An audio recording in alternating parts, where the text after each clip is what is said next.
Tanzania masikini hawa watakuwa, sauti yao itakuwa ni ya wapi? Sauti ya masikini hii itasikilizwa na nani?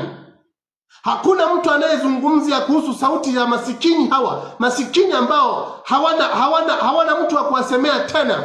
Bunge limewakataa masikini. Na kwa sababu gani? Bunge asilimia kubwa wameingia watu ambao ni watoto wa viongozi na familia zao na vibaraka wa viongozi.